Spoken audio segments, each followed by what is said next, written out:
साध्य एवं असाध्य रोगों में लाभकारी है बस्त्र कर्म।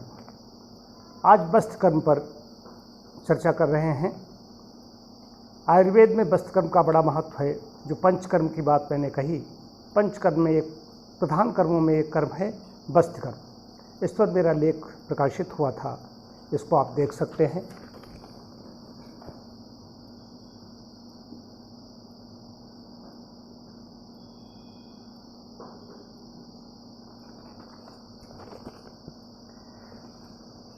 आयुर्वेद का एक पार्ट है पंचकर्म। पंचकर्म में बमनम रेचनम नत्स्यम निरूहश्चानुवासनम ऐतानि पंचकर्माणि कथितानि मनुष्यरैः। जो 5 कर्म कहे गए हैं उसमें कर्म है बस्त्र कर्म। बस्त्र भी महर्षि चरक के अनुसार चरक 2 पार्ट करते हैं, निरूह और अनुवासन। सुश्रुत एक ही पार्ट बस्ती खाली करते हैं। तो बस्त्र रूढ़ नाम कैसे पड़ गया कि प्राचीन काल में जब इस तरह के कोई रबड़ का आविष्कार नहीं हुआ था, तब बैल, बकरे, भैंस, जो इस तरह के गाय, इनके प्राणी जो होते थे, इनकी जो शरीर, इनका ये मृत शरीर में से बस्त्र निकाल ली जाती थी। बस्त्र मतलब होता है ब्लेडर, मूत्राशय। उस बस्त्र में फिर कैसे पाइप लगा के, कैसे सरकंडे से, हाथी दांत से कैसे घिस करके उस तरीके से बस्त्र नेत्र बनाते थे। तभी से इसका नाम, रूढ़ नाम बस्त्र पड़ गया। इसमें अच्छा, वस्त्र कर्म के बारे में, वस्त्र कर्म इतना महत्वपूर्ण कर्म है जो अनंत शोधन की जो बात अभी मैं कई दिनों से कर रहा हूँ। पेट साफ, रोग साफ, आँत साफ रहेगी, उतना ही ज़्यादा हमारा शरीर स्वस्थ रहेगा, ठीक रहेगा, शरीर में रक्त शुद्ध प्रवाहित होगा। बस्त्र के बारे में कहा गया, बस्तिर बाते च पित्ते च कफे रक्ते च सस्ते संसर्गे सन्निपाते च बस्त्रे हिता सदा। बस्त्र सदैव हितकारी ही माना गया है, चाहे बात रोग हो, चाहे कफ रोग हो, चाहे पित्त हो, हर चीज़ में, बात पित्त कफ में, द्वंजत त्रिदोषज, हर रोग में बाते च पित्ते च कफे रक्ते च सस्ते। यहाँ तक संसर्गे सन्निपाते च वस्त्रे पिता सदा। सदैव कल्याणकारी ही होता है, इससे कोई नुकसान नहीं होता, जैसा कि शास्त्र कह रहा है। बस्त्र कर्म स्नेह स्वेदन बमन विरेचनाद सभी कर्मों की अपेक्षा श्रेष्ठ माना गया है। बस्त्र वो प्रक्रिया है जिसमें प्रायः गुदा मार्ग से काढ़ा, स्नेह और आदि क्षीर आदि द्रव्यों को आंत में प्रविष्ट किया जाता है। जब द्रव्यों को मूत्र मार्ग से प्रविष्ट कराते हैं तब उसको उत्तर वस्त्र। वस्त्र में भी 2 पार्ट हैं, ये उत्तर वस्त्र भी उसको कहा गया है। बात रोगों में इसकी प्रधान चिकित्सा इसको कहा गया है। लिखा है, बस्त्र बात की प्रधान चिकित्सा होते हुए भी अन्य दोषों में लाभ करती है। ये बात, पित्त, कफ तीनों दोषों में, रक्त में, दोषों के संसर्ग में तथा सन्निपात में लाभप्रद है। पंचकर्म में बस्त्र को सभी चिकित्सा की आदि चिकित्सा के समान महत्ता प्राप्त है।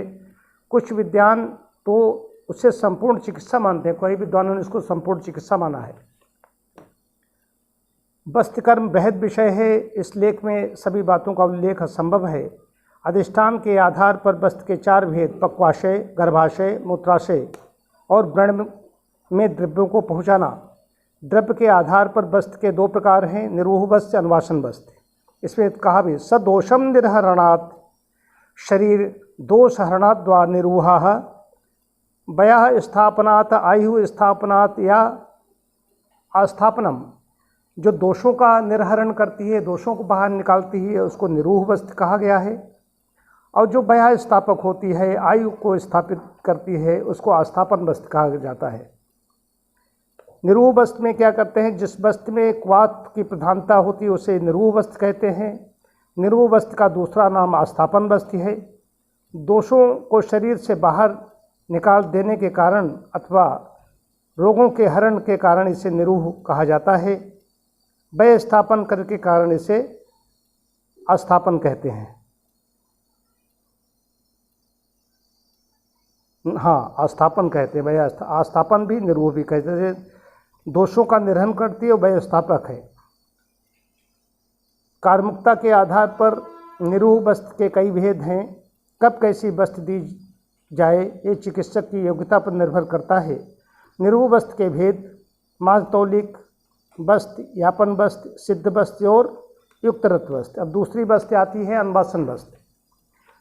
जिस वस्त्र में स्नेह मुख्य द्रव्य होता है उसे अनवासन वस्त्र कहते हैं, जो अंदर रहते हुए भी कोई दोष उत्पन्न नहीं करती तथा प्रतिदिन दी जा सकती है, ये अनवासन वस्त्र है।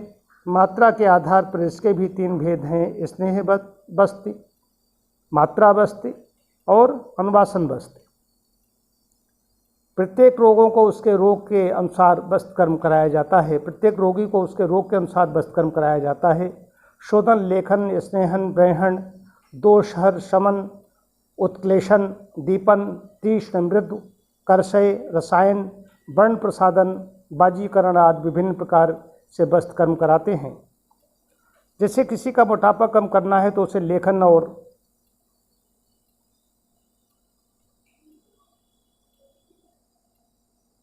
करशय वस्त्र, स्थूलों को कृश करने वाली वस्त्र दी जाती है। यदि किसी को बात रोग है तो उसे शमन और वाताग्नि वस्त्र दी जाएगी।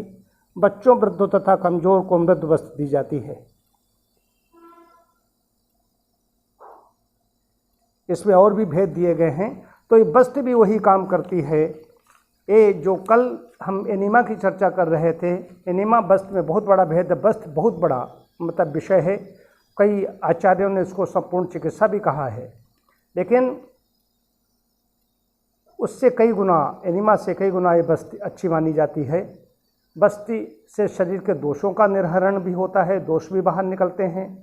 वह स्थापन होती है, वह स्थापक है, दीर्घायुष्य को भी प्रदान करती है, सौंदर्य, वर्ण प्रसाधन और कई तरीके से ये लाभकारी मानी गई है। तो जिनको आवश्यकता है किसी भी हर रोग में बताया कि वस्त्र बातें, बात रोग में वस्त्र बातें च बात और पित्ते च पित्त और कफे च कफ और रक्ते रक्त दोष में रक्त विकार हो गया, इनमें सब में ये उपयोगी मानी गई है। तो जिसको कोई भी रोग है उसको कहीं भी जो पंचकर्म के चिकित्सक हैं, वैद्य हैं, आयुर्वेद के चिकित्सक हैं, उनसे संपर्क करना चाहिए। और ऐसा जहाँ संशोधन चिकित्सा होती है वहाँ संशोधन चिकित्सा उनको लेकर के अपने शरीर को स्वस्थ और सुंदर बनाना चाहिए। बहुत बहुत धन्यवाद।